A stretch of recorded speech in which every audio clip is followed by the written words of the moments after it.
Welcome to Actum Sudan's podcast. We take you through Sudanese books, authors, and insights into the history of Sudan. And today, we're looking at a really crucial topic. Yes, absolutely. In today's episode, we talk about Professor Mohamed Hussein Abu Saleh. He's a strategic planning expert, and he's diagnosed Sudan's ongoing instability, really, ever since independence, as a failure to establish a foundational national vision. Right, not just, one bad government after another, but something deeper. Exactly. He argues it's not merely a succession of flawed governments, and he also talks about the solutions, the way forward for rebuilding the nation. And this conversation, it's aimed at both our Sudanese listeners and our international audience who are following the situation closely. Definitely. There's a lot here for everyone interested in nation building. Indeed. And this really isn't just a discussion about Sudan's specific challenges. It illuminates a universal dilemma, doesn't it? Something many nations face when they're striving for stability, for prosperity. That's a great point. It has wider resonance. We're going to embark on a strategic exploration, really, something that delves far beyond the typical political analysis. We're focusing on those foundational systemic issues. Not just the surface-level stuff. Precisely. Not just the succession of flawed governments or leaders. So our guide today, as we mentioned, is Professor Mohamed Hussein Abu Saleh, a truly renowned strategic planning expert. I mean, he's dedicated over 4 decades to studying nations. 40 years, that's incredible dedication. It really is. Traversing continents, wrestling with this fundamental, deeply personal question. How does Sudan emerge from its cycle of chaos? A question many Sudanese have been asking for a long time. No doubt. And he posits that the current profound shock Sudan is experiencing, and he means a multifaceted crisis, much more than just the military conflict, could paradoxically be a pivotal moment. A crisis as an opportunity. Yes, exactly. A truly rare chance, perhaps, for the nation to finally heed long-standing wisdom that's maybe been ignored before. That's precisely right. And the central idea we'll really unpack here is that Sudan's persistent instability, which he traces back even before official independence in 1956, isn't primarily because of the individual failings of specific governments. Okay, so it's not about pointing fingers at individuals necessarily. Not primarily, no. Yeah. Instead, Professor Abu Saleh offers this systemic diagnosis, a fundamental failure to establish what he calls a foundational national idea, a coherent, shared vision for the country. A national idea. And this absence, this profound lack, he argues, has left Sudan perpetually vulnerable, trapped in this relentless cycle of transitions that never, ever truly lead to lasting stability. Right, just transitioning from one unstable phase to the next. Actually, round and round. So our objective in this session is, well, first, to meticulously understand this profound diagnosis. Then, to deeply explore what a national idea truly entails within Professor Abu Saleh's framework. What does it actually look like? Right. And finally, to uncover the actionable strategic solutions he proposes for rebuilding Sudan, quite literally from the ground up. It sounds like a very thorough approach. It is. And this promises to be an enlightening journey into strategic thinking. It holds profound implications, not just for Sudan, obviously, but really for anyone you know who's interested in the resilience, the success, and maybe the enduring challenges of nation building anywhere in the world. Okay, so let's really delve into the central diagnosis first. Professor Abu Saleh, he recounts his early travels, a time when he started noticing Sudan falling behind other developing nations. Nations that maybe started in a similar place. Exactly, or even less advantageous positions sometimes. And he describes feeling this powerful, almost visceral sense of patriotism, but also a burning curiosity. It led him to ask, not just intellectually, but really from the heart, where is the problem? That personal connection is key. It is. He shares how this profound personal inquiry, sparked way back in his formative years, became the driving force behind his entire lifelong quest for answers. He just couldn't help but observe other nations developing rapidly, modernizing, building stable institutions. While Sudan seemed stuck. Stuck, yes. Yeah. Caught in this perpetual loop of stagnation or sometimes even regression. And what's truly compelling about his conclusion is the distinction he draws. He sees these other nations starting their post-colonial journeys with a clear strategic vision right from the outset. Okay, a vision. But Sudan, he argues, commenced its independence without that fundamental national idea, or, in Arabic, saching. And this distinction, it's absolutely crucial for our understanding today. So it's not just any idea. No, definitely not. He's not talking about, the platform of a political party, which changes every election cycle, or a government's temporary 4-year plan, or even the agenda of a specific tribe or region. It's bigger than that. Much bigger. He's referring to something more profound. A fundamental, unifying, overarching idea for the nation itself. Think of it as a conceptual bedrock, a philosophical framework for the Sudanese state. Something permanent. Exactly. Something that, once established, should remain utterly unaffected by changing governments, by shifting political tides, or even by military interventions. It's the enduring why and what of the nation's very existence. So it's about establishing the bedrock, the fundamental philosophy, the immutable DNA of the state itself, and he traces Sudan's deep-seated instability all the way back to 1955.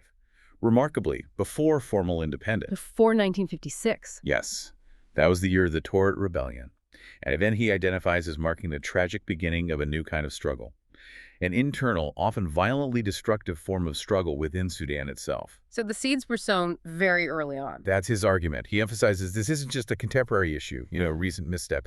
It's a historical pattern, a tragic internal conflict and disunity that's been repeating, often with devastating consequences, for nearly 70 years now. 70 years. It's a systemic vulnerability, he says, that has allowed these internal fissures, these cracks, to just deepen over time instead of healing. And this deep historical perspective is vital, isn't it? Because it forces us, it compels us to reframe how we understand the current crisis.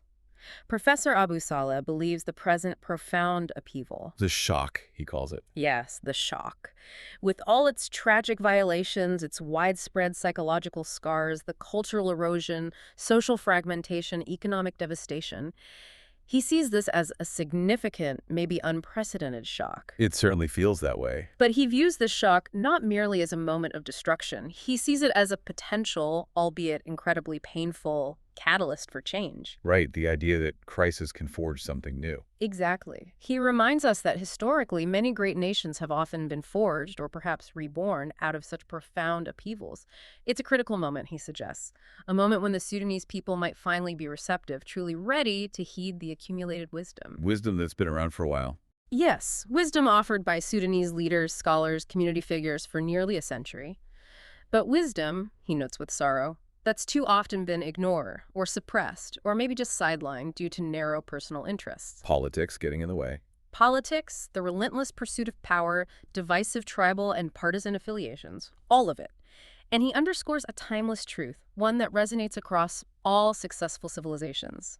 No nation can truly progress or achieve lasting stability without a bedrock of knowledge, unwavering justice, and profound moral integrity. So this crisis, therefore, could be the painful, yes, but ultimately necessary wake-up call that Sudan desperately needs to finally break this debilitating cycle. Okay, let's now really try to unpack this idea of strategic planning itself. Because Professor Abu Saleh profoundly stresses that national strategic planning is fundamentally vastly different from, say, corporate strategic planning. Well, it's not like planning for a company. Not at all. And he's gone to extraordinary lengths to understand this distinction. He shares his extensive research journey, having visited 41 strategy institutes across continents. Yeah. Europe, America, Asia. 41 institutes. Yes. And what he discovered was, well, a surprising void. The actual science of state-level strategic planning, the kind that comprehensively covers political, cultural, military, societal aspects, it just isn't widely available or systematically taught with the same rigor as business strategy. That's fascinating. Why is that, do you think? Well, that leads to the next point. It raises an incredibly important question for us. Why is it so different? And why isn't this critical knowledge more readily accessible or formalized? Right. He suggests that while, immensely successful companies like Hyundai, Huawei, Samsung, Microsoft, they've thrived using sophisticated strategic management methods. Sure, they're models of efficiency in many ways. Absolutely. But this business-centric approach, while powerful for commercial entities, is often profoundly ill-suited for the complex, multidimensional, frankly, existential challenges of a nation. The stakes are just so much higher. Exactly. The stakes are higher, the variables are countless, interconnected, often unpredictable. And the objectives are far more holistic than just profit margins.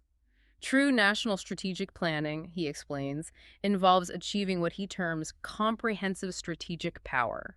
Comprehensive strategic power. And that extends far, far beyond just military might or those superficial economic growth figures we often hear about.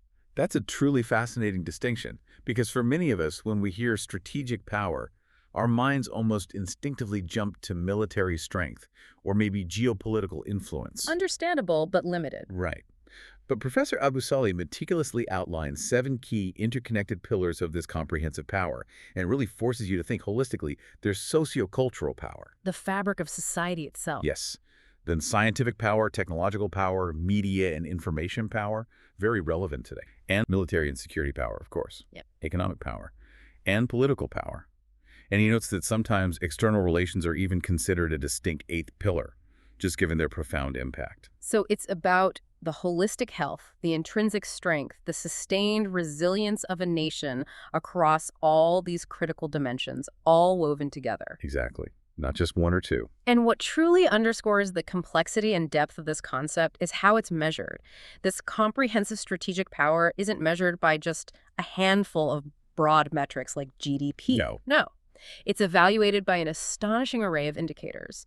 He says it can reach up to 5,000 specific data points. 5,000, that's incredibly detailed. It is. It makes it far more nuanced and intricate than typical development metrics like GDP or literacy rates alone. This isn't just about counting things. It delves into the qualitative side, too.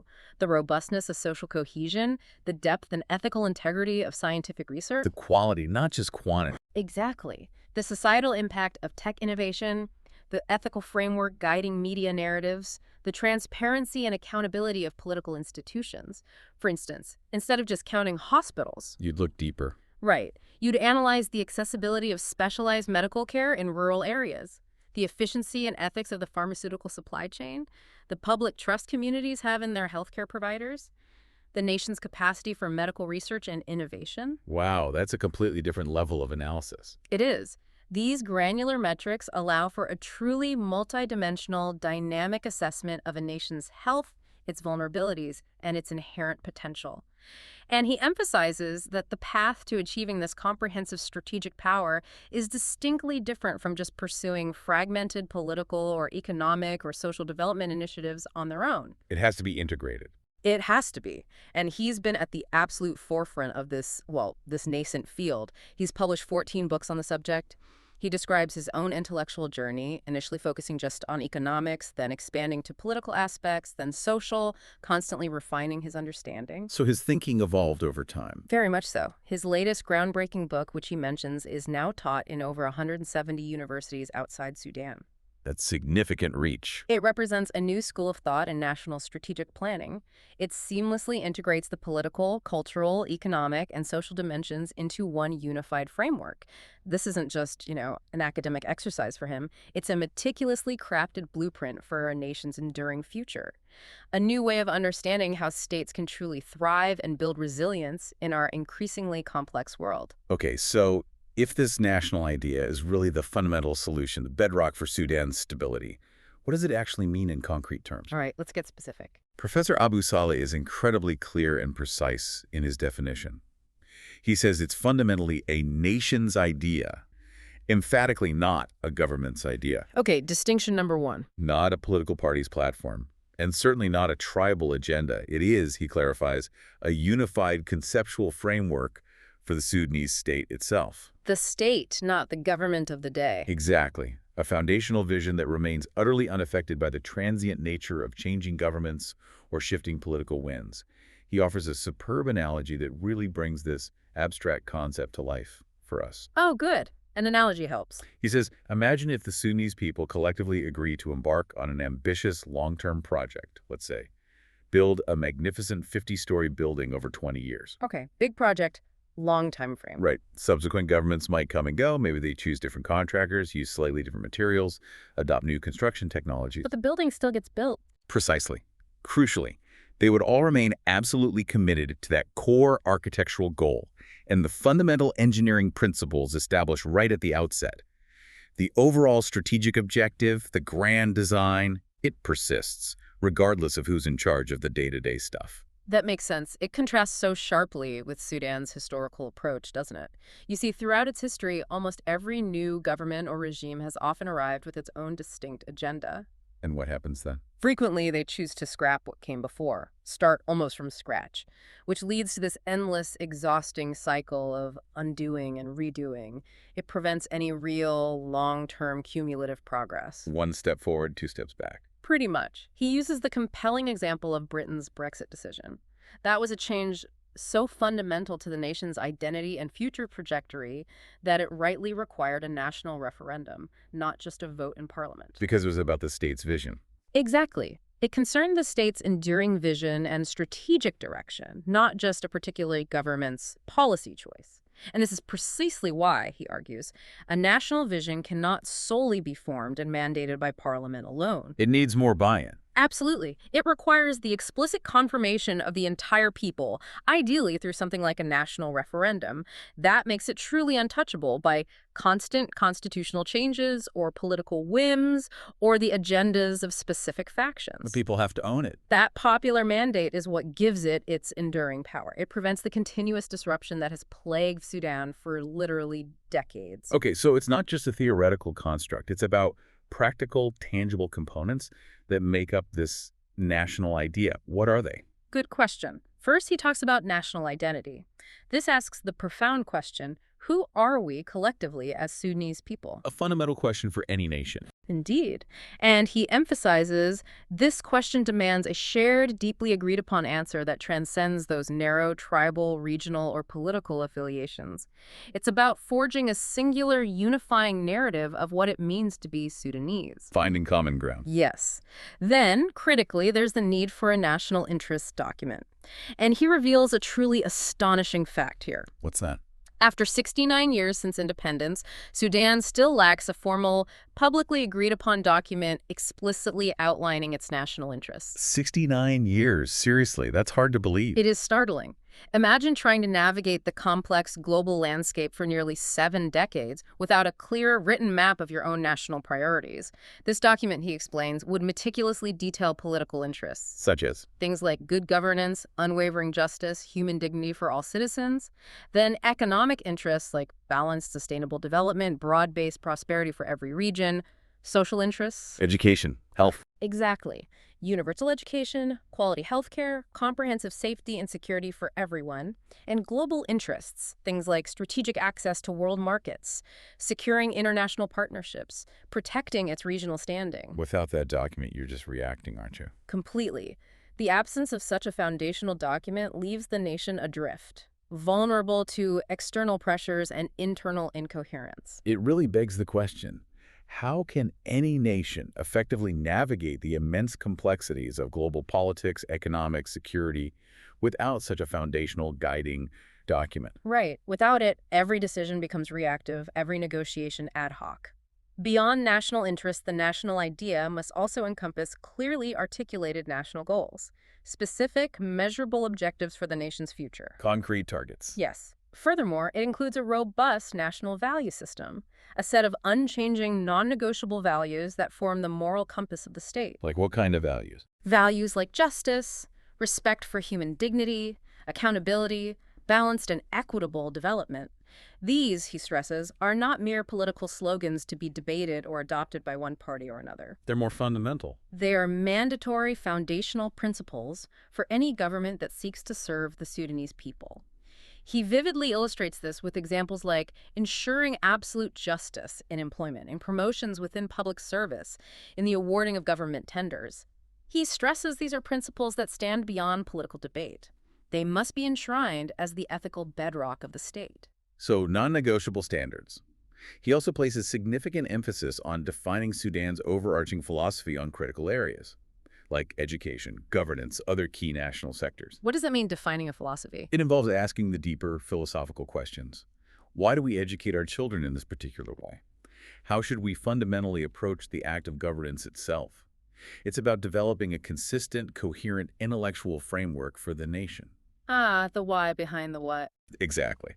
But perhaps one of the most crucial and intricately designed aspects of his proposed national idea is establishing comprehensive strategic arrangements.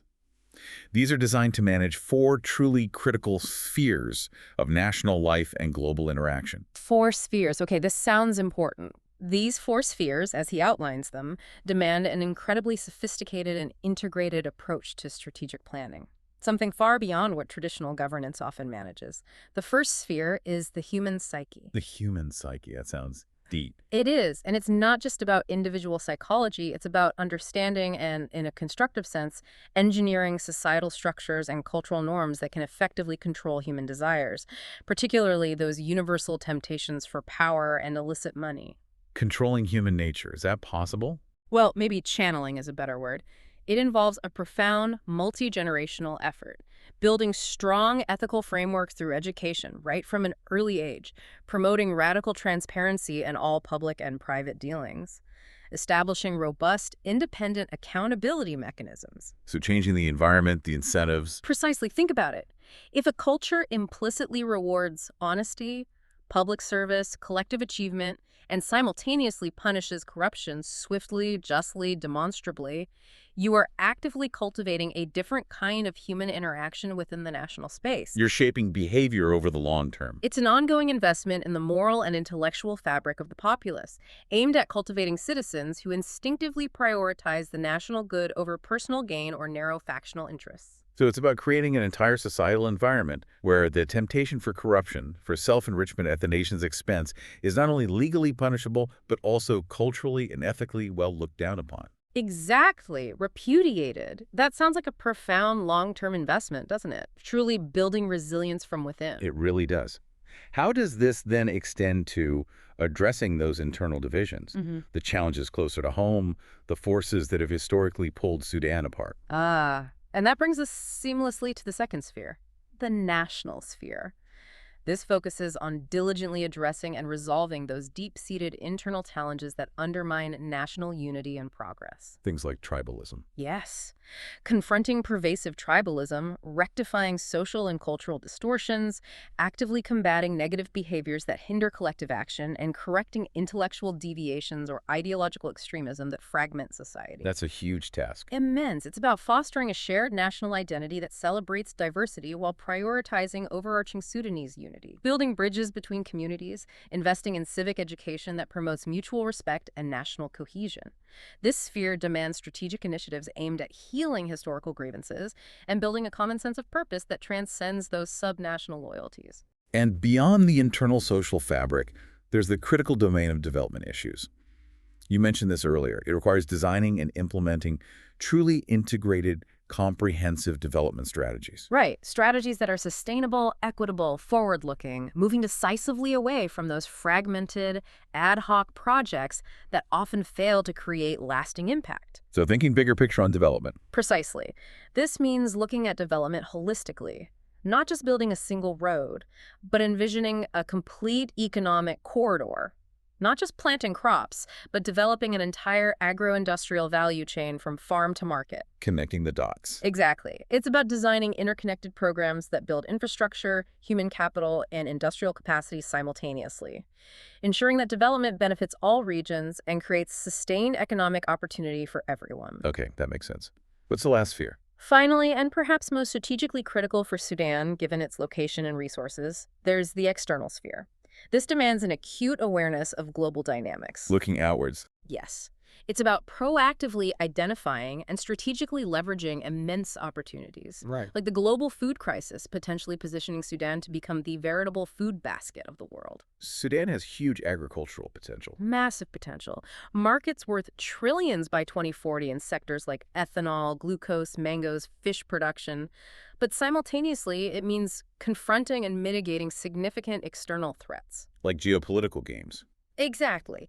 The complex geopolitical strategies of global powers, the US, Russia, China, the EU, and emerging blocs like BRICS, each with their own interests in Sudan's vast resources. It also means addressing critical environmental challenges like climate change and regional water scarcity, which demand proactive, long-term strategic planning. So it's about playing chess, not checkers, on the world stage. That's a good way to put it. This, he asserts, requires sophisticated, forward-looking strategic planning, not just passively reacting to events, but proactively shaping Sudan's destiny and securing its interests in an increasingly complex and competitive global environment. Here's a point that really makes you pause and reflect on the weight of history. Professor Abu Saleh dives deep into Sudan's often troubled tumultuous past. He explains that independence in 1956, while undeniably significant, a huge moment, transferring power from the British, it was not, in his meticulously defined sense, the foundational establishment of a national vision. It wasn't the creation of that national idea. Exactly. It was merely a shift in who held the reins of power.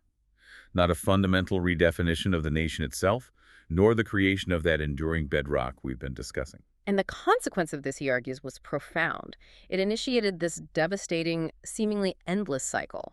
Power just kept getting transferred. How so? From colonial rule to civilian governments, then to a succession of military coups, Abu, Nimeri, Al-Engaz later on. These were often followed by chaotic transitional periods. Which never seemed to transition anywhere stable. Right. Leading ultimately to failed elections, only for the cycle to culminate, tragically, in yet more coups. And he highlights a crucial, often overlooked detail, that even many of these military coups had, kind of behind the scenes, specific political parties or factions providing support, which further complicates that simplistic narrative of just civilian versus military rule. So it wasn't always a clean break. Not at all. And what's truly striking here is that even political giants, figures like Azari and Majub people, widely acknowledged for their competence, their integrity, their profound patriotism they ultimately foundered. Why? If they were competent and patriotic. Well, their failure, in Professor Abu Saleh's analysis, wasn't due to a lack of personal ability or good intentions. It was precisely because of the absence of this foundational national idea. It left the state without a clear, universally agreed-upon compass, so every government essentially was building on shifting sands. No solid foundation to build upon. None. So if you trace this pattern, Sudan has essentially been in a constant state of transition, moving from one temporary solution to another, from one crisis to the next, never truly building that stable, universally accepted foundation for nearly 70 years. 70 years of transition? It's exhausting just thinking about it. It is. And this, he argues with real urgency, is a cycle that absolutely must end. Professor Abu Saleh posits that Sudan now desperately needs a truly foundational period, distinct from just another transitional period. Foundational, not transitional. What's the difference in practice? A foundational period, he explains, demands a comprehensive national plan, one that is genuinely agreed upon and owned by the entire Sudanese people, not just by a collection of competing political parties or factions, each pushing its own narrow agenda. But how do you realistically achieve that kind of broad national consensus, especially when the nation has been so deeply fragmented, so polarized for so long? That's the million-dollar question, isn't it? He starkly points out that currently no single entity or political group in Sudan is truly mandated by the vast majority of the Sudanese people. He notes the absence of a comprehensive national census or even scientifically conducted polling to accurately determine the genuine will and aspirations of the population. So nobody really knows what the people want, officially. Not in a verifiable democratic sense. And in this profound political vacuum, he argues, the army, despite its very controversial history, let's be clear, remains the only existing institutional body with a semblance of national reach and structure. Okay. That's a pragmatic, maybe difficult point. It is. In this unique and difficult circumstance, he posits that the army therefore has a legal, maybe even a moral, obligation to protect the goals and aspirations of the people, acting as a pragmatic placeholder, if you will, until a truly unified national will can be formed and expressed. That perspective certainly challenges conventional thinking about military involvement. It does, but he presents it as a stark, pragmatic necessity, given the current absence of a unified civilian mandate. And what about the outside world during all this? During such a critical, vulnerable time, how does Sudan navigate that incredibly complex, often predatory global landscape? Yeah, good question. Professor Abu Saleh offers a blunt, unwavering warning against any naive assumptions. He states it unequivocally. The world is not governed by angels. Hard truths. Very much so. He highlights the very real and insidious phenomena of the crisis industry, Suji Soroi and creative chaos, Sociulie. He sees these as deliberate tools employed by certain external powers in various regions. Citing examples. Yes, citing tragic examples like Iraq, Yemen, Libya, Syria.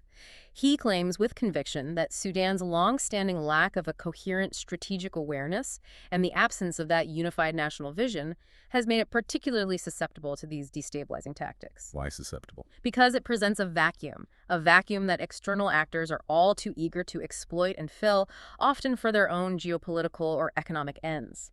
And Sudan has things those actors want. Absolutely. This observation becomes even more critically important when you consider Sudan's immense natural resource wealth. Vast deposits of uranium, significant gold reserves, incredibly fertile land, abundant water resources. These aren't just assets, they're strategic commodities. Exactly. They make Sudan a highly significant target in the global competition for resources and influence. He asserts, with absolute clarity, that a nation lacking a clear, unified national vision is inherently vulnerable to these external agendas. It turns its potential wealth into a profound curse rather than a blessing. So instead of benefiting Sudan, the resources attract interference. Precisely. Various global powers, driven by their own strategic interests, will inevitably vie for influence and access to these valuable resources. And they often exacerbate internal divisions if there's no unified national strategy to protect them. If we connect this to the bigger picture, it just underscores the profound urgency of establishing an indigenous, robust strategic framework rooted in that national idea to protect not just national sovereignty, but the very economic future and self-determination of the Sudanese people. Okay, so given this incredibly complex situation, Sudan's deep-seated historical challenges, what then is the concrete, actionable solution Professor Abu Saleh actually proposes? Right, moving from diagnosis to prescription. Exactly. He advocates for the urgent establishment of what he calls a strategic mind for Sudan. He explains that every successful nation, whether it's formally recognized or operates more subtly, possesses such a body. Sometimes it's called a strategic authority, maybe a national security council, or even a powerful think tank with real influence. So a central brain for national strategy. Kind of, but it's not just a fancy name. It's a vital, independent, and intellectually robust organ of the state, crucially distinct from any single ministry or department. And importantly, this strategic mind isn't envisioned as like one single all-knowing person, right? No, definitely not. Yeah. It's conceived as a composite of 7 highly specialized minds or councils working together. 7. What are they? A political mind, an economic mind, a social mind, a scientific mind, a security mind, a media and information mind, and sometimes, as we mentioned, a distinct foreign relations mind. So covering all those pillars of comprehensive power. Exactly. It serves as a sophisticated, integrated platform where Sudan's immense, yet currently scattered, wealth of intellectual capital and expert knowledge can finally be systematically harnessed. Bringing the experts together. Yes. He paints a poignant picture here. For example, he notes Sudan possesses maybe 100 world-class electricity experts, perhaps 100 leading fishing experts, countless others in every critical sector. But where are they? Scattered. Many are dispersed across the globe, working for international institutions, NASA, Microsoft, leading universities. His lament is that there's currently no national platform, no overarching structure to harness this collective genius, this dedication for Sudan's own benefit. To bring that expertise home, essentially. Right. To guide national research, develop those long-term visions, formulate strategic plans, and ultimately inform robust decision-making at the highest levels of the state. That's a truly powerful image. All that dispersed brain power, that incredible human capital that could be unified and brought to bear on the nation's most pressing problems. And he stresses this entity, this strategic mind, it absolutely must be fundamentally independent. Independent from what? From day-to-day politics. It cannot be merely another ministry, subject to political interference or changes in government. Ideally, it should report directly to the head of state, or perhaps even better for neutrality, to a truly independent parliament. To ensure its objectivity. Exactly. Its objectivity, its freedom from the short-term political maneuvering that has historically plagued national planning efforts in Sudan. And what's truly fascinating here, and absolutely critical for its long-term effectiveness, is his point about how it's established. Its independence and authority must be constitutionally enshrined. Written into the Constitution itself. Yes. It cannot merely be created by, say, a presidential decree, because, as history shows, that could easily be undone by a subsequent leader or regime. He cites the unfortunate fate of Sudan's previous, weaker planning council. What happened to it? It was vulnerable to political whims and ultimately dismantled, a stark cautionary tale. So constitutional protection is key. Absolutely. The core paramount task of this strategic mind would be to meticulously produce that comprehensive national vision we've been talking about. How would it do that?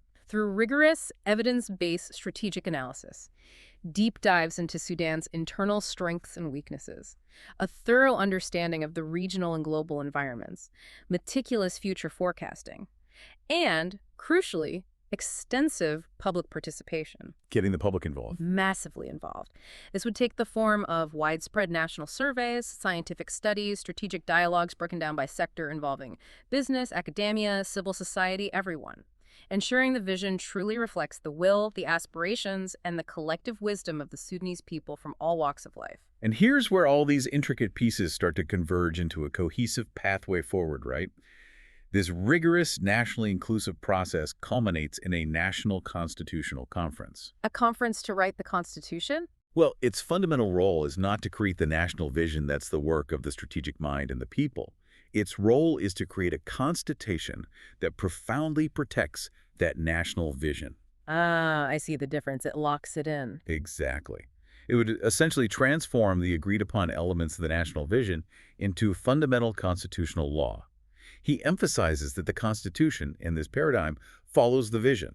It does not precede it. That's a reversal of how things are usually done. It is. And this, he argues, corrects a 70-year-old Sudanese error where constitutions were often drafted without an underlying shared national idea, making them unstable and easily manipulated. And this sequence host is absolutely crucial. Why? Because it indelibly locks in that national idea as the supreme law of the land, making it exceptionally difficult, if not impossible, for future governments or factions to just dismantle it or dilute it or deviate from it. It creates that permanent bedrock. It establishes a truly immutable foundation.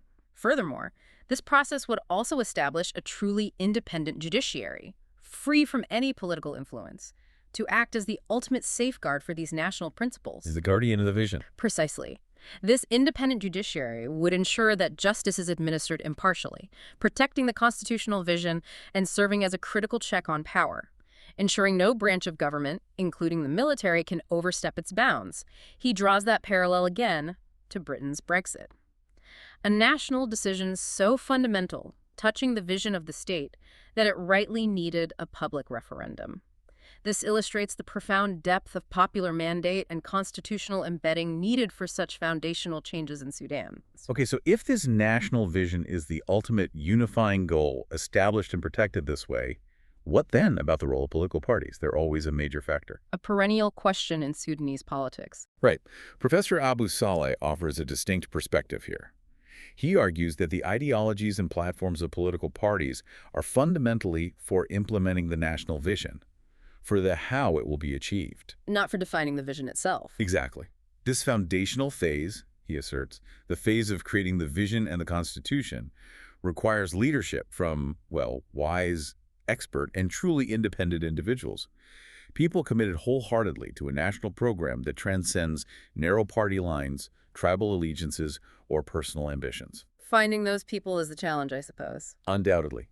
He also dedicates significant thought to the critical and often incredibly painful need for national healing and reconciliation. That's essential after so much conflict. Absolutely. He advocates for a comprehensive new legal framework, specifically designed to address widespread harm and provide compensation for victims of past conflicts and injustices. This framework, he suggests, would involve a nuanced, restorative approach. Not just punishment. Not solely. He draws parallels with Rwanda's arduous but ultimately successful post-genocide experience, carefully distinguishing between perpetrators, accomplices, and victims. The goal is to pursue justice while simultaneously fostering a sense of national unity, preventing those endless debilitating cycles of retribution that only serve to prolong conflict, balancing justice and reconciliation. That's tough. And what about the military? This is a truly recurrent, often deeply divisive, immensely complex factor in Sudan's history. You can't discuss Sudan's future without discussing the military's role. Impossible. Professor Abu Saleh offers a candid yet carefully balanced perspective. He acknowledges that the military has too often been fooled or exploited by opportunistic politicians. Used as a tool. Yes, leading to interventions that further destabilize the nation. He cites historical examples, from southern rebellions to political parties infiltrating the army's ranks, showing how external and internal political pressures have compromised its neutrality over time. But he also states unequivocally that the Army's fundamental and indispensable role is to maintain the cohesion and the very existence of the state. Without a cohesive national army, he argues, Sudan would inevitably disintegrate. A tragic scenario we've seen glimpses of in the chaos and predation in militia-controlled areas during recent conflicts. Okay, so this analysis immediately raises that central, crucial question for you and for us. How do we reconcile the military's vital state-preserving role with the absolute necessity for civilian oversight and robust democratic governance? How do you prevent it from becoming an instrument of power itself? The eternal dilemma. His solution is remarkably clear and integrated, he says. A single, unifying national vision must lead to a single national will, which is then, and only then, protected by a single, professional, non-politicized national army. One vision, one will, one army. Exactly. This strategic alignment, he argues, systematically removes the conditions that create and sustain multiple factions and private armies, those very forces that have historically been the primary agents of national destabilization. Okay, but how do you protect the vision from the army itself? How do you ensure civilian control? Good point. To protect this carefully constructed national vision from the army, he emphasizes a multi-layered approach. First, fostering profound strategic awareness across all of society. Second, investing in that human engineering we discussed. The psychological, ethical, cultural building. Right. That holistic approach. And third, establishing that truly independent judiciary with the real power to hold all institutions, including the military, accountable to the constitutional vision. This multi-layered approach aims to prevent military overreach and ensure its unwavering commitment to the national interest, not its own. It sounds complex, but logical. Let's pivot now to the economy, another absolutely critical area. From an economic perspective, Professor Abu Saleh is very clear, very direct. What's his take? Genuine economic success and sustainable development absolutely require a strong, stable political umbrella. One defined by unwavering justice, radical transparency, robust institutional work, and consistent, predictable policies. The political framework enables the economy. Precisely. He offers a scathing critique of the current system, where short-term illicit gains like the rampant smuggling of gold cost the nation billions in long-term opportunities. It systematically deprives the state of crucial resources needed for development and public services. So stopping the leaks. Big time. If we connect this to the bigger picture of national transformation, he advocates for a fundamental, even revolutionary shift in how the nation manages its finances. He urges a move away from fragmented budget items. Just line items on a spreadsheet. Right, towards integrated program budgeting, focusing intently on holistic outcomes rather than just individual inputs. Can you give an example? Sure. Instead of a scattered collection of isolated projects, imagine, for instance, a comprehensive oilseeds program for an entire region. This program would encompass everything from advanced farming techniques to local processing facilities, extensive farmer training, supporting infrastructure like roads and irrigation, all connected. Seeing the whole value chain. Exactly. He shares a compelling historical example from South Korea, where small producers were strategically integrated into the supply chains of large national companies like Hyundai. This ensured quality control, guaranteed market access, and equitable income distribution throughout the value chain. Learning from other successful models. Yes, and he even speculates quite ambitiously that Sudan, with its unparalleled vast resources and strategic location, could, under this kind of strategic leadership, become a significant manufacturing hub, producing high-quality goods at lower costs, potentially challenging established global markets. Wow, that's a bold vision for Sudan's economic future. It is a vision of audacious economic ambition. And what about the Army's often contentious economic role? We hear a lot about military-owned companies. Right. Professor Abu Saleh states a fundamental, almost axiomatic rule here. Gun, power, money should never mix. Simple but powerful. He asserts the current conflict vividly illustrates the catastrophic consequences of that dangerous entanglement, while acknowledging that many armies around the world, including in developed nations, do have some form of economic institutions. It's not unheard of. No. But he argues the ideal, the most stable model, is for the army to be fully and transparently funded by the state, eliminating any perceived or actual need for its own economic ventures. So the state pays the bills, the Army focuses on defense. That's the idea. He believes this would remove a key source of potential conflict, corruption, and internal division, allowing the Army to focus solely on its core mission of national defense. Let's consider foreign relations next. Professor Abu Saleh acknowledges, quite frankly, that Sudan's past management of its external affairs has often been, well, unwise, Putting it mildly, perhaps. perhaps, characterized by short-term reactions, a lack of foresight, and an absence of a coherent national strategy. He proposes a transformative approach he calls strategic site diplomacy. Strategic site diplomacy. What's that? Reimagining and leveraging Sudan's geographic position to transform its landlocked neighbors like Chad, South Sudan, into strategic partners No. by connecting them directly to Sudan's modern port infrastructure. For example, by establishing a Port Sudan African corridor. This initiative wouldn't just be about building roads or railways, it would actively create powerful mutual economic interests. Making neighbors invested in Sudan's stability. Exactly, effectively preventing these neighboring states from becoming platforms for adversaries or sources of instability. He highlights again that Sudan's immense strategic resources, uranium, gold, vast arable land, water, mean it is inescapably in the crosshairs of intense global strategic competition. Between the U.S., Russia, China, EU, BRICS. All of them. Sudan, he asserts, must engage in this complex strategic dialogue not as a passive recipient of external dictates, but actively, based on its own clearly defined national vision and immutable national interests. That's a powerful reframing of how Sudan can leverage its geography and resources, turning potential vulnerabilities into strategic advantages. It is. He also suggests an evolved, modernized parliamentary system, while acknowledging pragmatic approaches like Somalia's clan-based representation, which might be necessary for initial popular representation in certain traditional contexts. He proposes something more for Sudan. Yes, a crucial addition. A second parliamentary chamber dedicated specifically to professionals. The Chamber of Experts. Essentially, doctors, engineers, farmers, teachers, security experts, media specialists, other qualified individuals. The purpose: to ensure that expertise from all vital national sectors is systematically integrated into informed decision-making, infusing governance with the scientific, technical, and practical knowledge often lacking in purely political bodies. Interesting idea. And finally, a word on the fundamental role of religion in this new national framework. Always a sensitive topic. Indeed. Professor Abu Saleh asserts that religion is foundational. It provides universal ethical values, justice, honesty, the principle of shura, or consultation. However, There's a but. there is. He emphatically states that religion must never be politicized or commercialized. He stresses that justice, as a core religious tenet, applies equally and impartially to all citizens, including non-Muslims. He cites rich historical Islamic examples of inclusive governance to back this up. So values, yes. Political tool, no. Correct.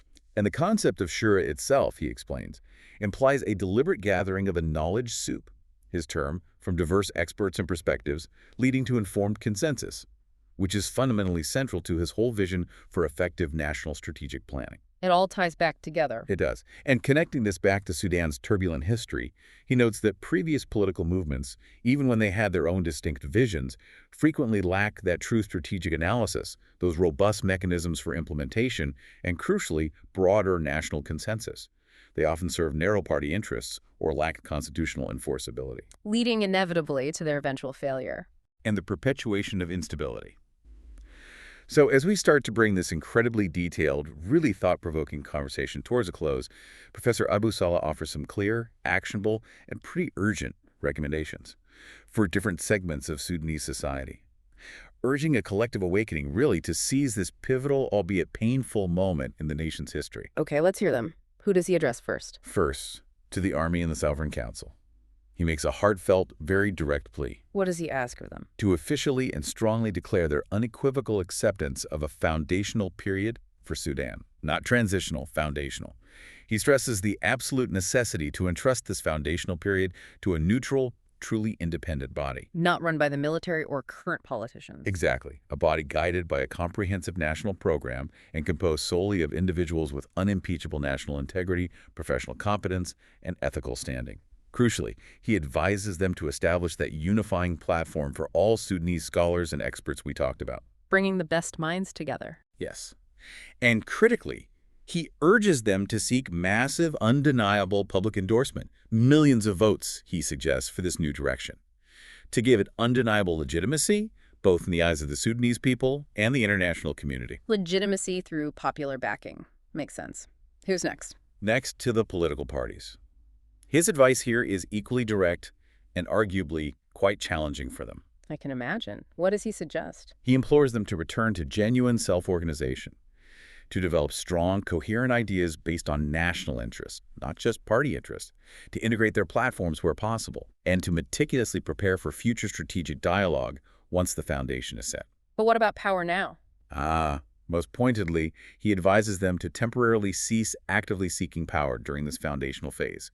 This, he argues, is vital to prevent the kind of sharp polarization and destructive competition that has historically destabilized the nation time and time again. Step back for the sake of the nation. That's the call. Furthermore, he urges them to abandon narrow tribal and partisan mindsets, to prioritize the Sudanese nation above all else, and to be acutely aware of and resolutely resist external interference and those insidious tactics of red files, the blackmail or manipulative strategies often employed by foreign actors. So clean up their own houses and resist outside meddling. In essence, yes. And finally, to the Sudanese people themselves, he appeals to a collective awakening of conscience, a moment of profound national introspection. A call to the citizens. Yes. He asks them to embrace this moment of wisdom, to understand with clarity that 70 years of historical errors, of cycles of conflict and unfulfilled promises simply cannot be repeated. He urges them to prioritize the national interest above any personal gain or fleeting loyalties. Thinking beyond oneself. Crucially, recognizing that despite any military victories on any side, the underlying political, cultural, social, and economic fragilities remain, leaving Sudan perpetually vulnerable to continued external manipulation and internal division. He passionately advocates for respecting the scientific method, logical thinking, as the indispensable basis for national progress and rational decision-making. Moving beyond emotion and ideology. Towards reason and evidence, he calls for supporting a new generation of ideas and leadership, allowing the older generation to perhaps gracefully pass the torch, contributing their wisdom without clinging to power. And critically, he encourages them to actively participate in defining the national will through a truly inclusive Sudan Charter. A Sudan Charter? Yes, a document, a process where millions of Sudanese can affirm their collective commitment to this shared national idea, a way to manifest that popular mandate. Professor Abu Saleh leaves us with a stark, yet ultimately hopeful reminder, doesn't he? This is a truly critical juncture for Sudan. The profound choice confronting the nation is a clear one. What's the choice? Between the triumph of the Sudanese national will, unified, strategically focused, or the continued dominance of external agendas and internal fragmentation. The current devastating state of chaos, he stresses, will not resolve itself. It requires profound collective action rooted in that shared, enduring national vision. You know, if we connect this whole exploration to the broader, universal picture of nation building, what stands out most powerfully for me is that true independence. It isn't merely about the departure of foreign armies or hoisting a new flag. It's much deeper than symbols. Much deeper. It is fundamentally about the establishment of an indigenous, deeply ingrained national idea that shapes and guides every single aspect of a country's future. It's about what Professor Abu Saleh calls human engineering, the meticulous long-term process of building the human spirit, cultivating core values, fostering the knowledge and ethical integrity required to sustain a truly great and resilient nation. That concept of human engineering is really powerful. It's about investing in the people themselves as the ultimate resource. Absolutely. And here's a thought that truly resonates and makes you reconsider potential. Imagine a Sudan where the value of, say, a simple bottle of water isn't just its current market price. That its potential. Its immense potential to transform lives, to drive agricultural abundance, to power industry when produced efficiently, managed sustainably, distributed widely across the nation as part of a strategy. This kind of holistic, strategic thinking, rooted in a national vision, can unlock trillions in potential, not just for Sudan and its people, but with ripple effects for the entire region, maybe the world, especially concerning food security. Exactly. You know, this profound conversation raises an important question for you, our listener, to ponder. In your own consideration, thinking about any nation, what foundational idea or value do you believe is most essential for long-term stability and enduring prosperity? That's a great question to leave people with. Thank you for joining us for this profound exploration of Sudan's past, its challenging present, and its immense potential future through the lens of Professor Abu Saleh's work. As he so eloquently reminds us, the dawn is only born after the darkest night. Let's collectively hold on to that hope for a brighter, strategically guided future for Sudan.